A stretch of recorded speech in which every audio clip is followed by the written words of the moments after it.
Support for this podcast comes from the St. Alphonsus Neuroscience Institute, offering technology to provide treatment for neurological, neurosurgical, and neurointerventional conditions. This includes a dedicated neurotrauma ICU for critical care of the brain or spine and a 24/7 stroke team. More at stalphonsus.org. Hey, podcast listeners, want to stay informed without the daily email overload? Sign up for our free weekly newsletter. Every Tuesday morning, we bring you the top local stories, plus highlights from Idaho Matters and the Mountain West News Bureau, all in one easy read. Stay in the know without the clutter. Subscribe now at boisestatepublicradio.org.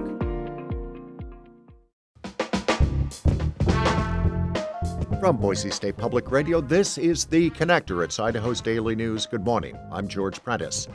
This morning, we'll tell you why outside of the Capitol will be so busy over the next few days. And we also have details on how thousands of families have already applied for that Idaho Parental Choice Tax Cut. It is Friday, and it's the 16th of January. Here we go with today's stories. Interfaith Sanctuary celebrated the future opening of a new shelter on Thursday. Jackson Holmes has more on what's to come.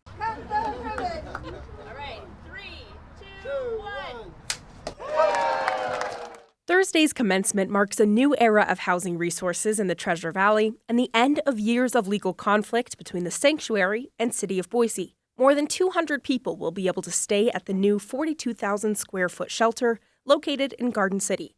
Andy Goggins, board director, says the campus was built to be homey. This is meant to not feel like I'm entering into an institutional place, but more like I'm coming to a hotel. I'm coming to an apartment building.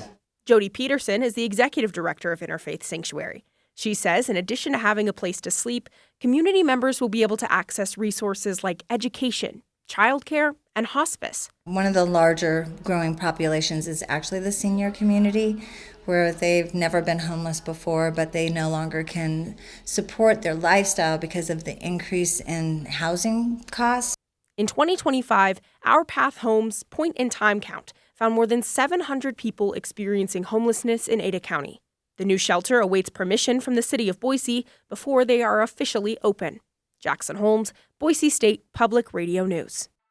After dragging their feet last session, state lawmakers are quickly moving to adopt a revenue forecast ahead of setting budgets. James Dawson reports. The recommendation from the Economic Outlook and Revenue Assessment Committee is more optimistic than the governor that Idaho will rake in more tax revenue in the coming fiscal year. They pegged that number at about $5.82 billion, which is nearly $150 million higher than the Little administration believes.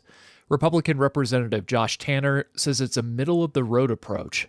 I don't think that is pushing us one side or the other. I don't think it's going to leave us with a ton of money on the bottom line, nor do I think it's going to leave us massively short. Tanner, who's the new co-chair of the state's budget committee, will take up the proposal this morning. Once adopted, the Joint Finance and Appropriations Committee will use that revenue target to begin shaping Idaho's newest spending plan. James Dawson, Boise State Public Radio News. More than 3,000 Idaho families have already applied for the Idaho Parental Choice Tax Cut, and that is after just one day of the window being open for applications. This is the tax credit allowed for students in private schools, $5,000 per student, $7,500 for students with disabilities. The intent is to help pay for private school tuition and other expenses. The cap for the program this year is $50 million. And the State Tax Commission says it will be taking those applications as they come. First come, first served. The Idaho Women's March returns to the Idaho State House tomorrow. It's been 9 years since the first Women's March, where an estimated 5,000 people filled the front of the Capitol. That as a response to the beginning of the first term of President Donald Trump. This year's theme is Feminist Power is People Power. Things get underway tomorrow at 12:30. Monday will be a celebration of Martin Luther King Jr. MLK Day begins early on the campus of Boise State with a poster-making event, then a march up Capitol Boulevard to the State House, some speeches on the steps of the Capitol. Then things shift to inside the State House for a celebration of Idaho Human Rights Day, and that will begin at noon. For the first time in years, admission to national parks will not be free on Martin Luther King Day. Rachel Cohen reports. When the National Park Service announced 8 free entry days for 2026, both Martin Luther King Jr. Day and Juneteenth were left off the list. They were replaced by other days, including Flag Day, June 14th, which coincides with President Trump's birthday. Even with no waived entry this year, several Park Service sites and nonprofits are continuing to hold days of service to honor the civil rights leader's legacy. For the Mountain West News Bureau, I'm Rachel Cohen. Brandon Durst has made his way back into the news this week. You may remember that the former legislator became the superintendent of a North Idaho school district, but then left amidst a flurry of lawsuits and countersuits, and the State Board of Education saying that Durst didn't have any qualifications to be a superintendent.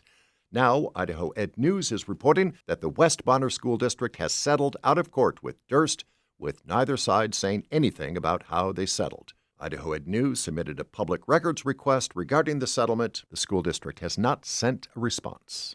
A libertarian legal group is celebrating a victory in a case that it says protects individuals from government overreach. As Hannah Merzbach reports, it all comes down to a woman and her miniature goat. The 20-pound pygmy goat named Portia Lane moved with her owner from California to Powell, Wyoming. The owner says she wanted to deal with less government, but that's not what she got.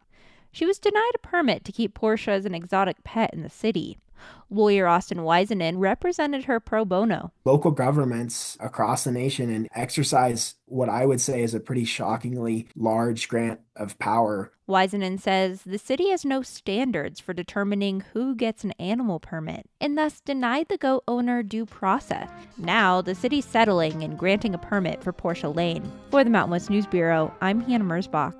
And that is today's episode of The Connector. I'm George Prentice. We'll see you here next week. Hey, here's your weekend assignment. Sign up for the Legislative Roundup newsletter, a great way to make sure you don't miss anything from what's going on at the State House. Sign up for it at boisestatepublicradio.org. And for now, from me to you, thanks for listening.